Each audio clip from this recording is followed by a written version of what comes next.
Powder બનાવવાનો છે। આમળાને આપણે ધોઈને હળદર મીઠું નાખી અને સુકવણી કરી નાખી હતી છાંયે ને છાંયે જો, એટલે આવી સરસની થઈ ગઈ હતી। હળદર અને મીઠું નાખ્યું હતું એટલે આપણે સરસ થઈ ગયું હતું। હવે આનો આપણે પાવડર બનાવીએ છીએ। આટલો ભૂકો થયો છે, હજી પણ આપણે હાવ ઝીણો એવો ભૂકો કરી નાખશું।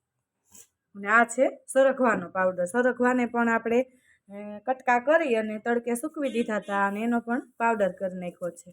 આપણે બધા જ પણ આવા પાવડર બનાવીએ છીએ, સરગવાના, આમળાનો, બધાએ। પછી 1 ચમચી આપણને પેટ સાફ થઈ જાય રોજ ગરમ પાણીમાં નાખી અને પીવી તો આપણે જો આમળાને ફેરવીએ છીએ।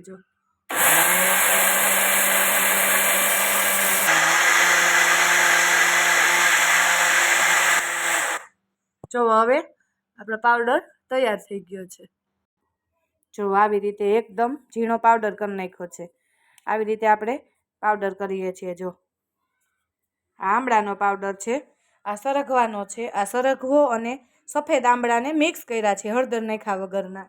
અને આપણે એવી જ રીતે આપણે જો આપણે હાજમાં હોય હરડે એને પણ ઘીમાં શેકી અને એનો પણ પાવડર કર્યો છે। જો બધા જ પાવડર રાખીએ એટલે દેશી ઉપચાર કહેવાય આને। ક્યારેય પણ આપણને પેટને એવું દુખતું હોય તો આપણું પેટ સાફ થઈ જાય। જો આ હરડેનો છે, હું આ વખતે હરડેનો પાવડર બનાવીશ ત્યારે તમને રેસીપી મોકલીશ।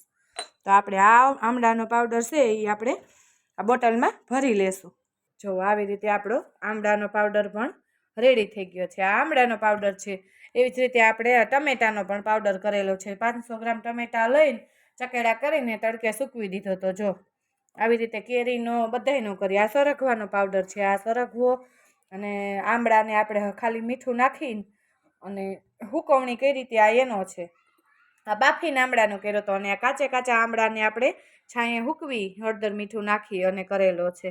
અને આમાં આપણે હમણાં બતાવ્યું એ હરડેનો પાવડર છે।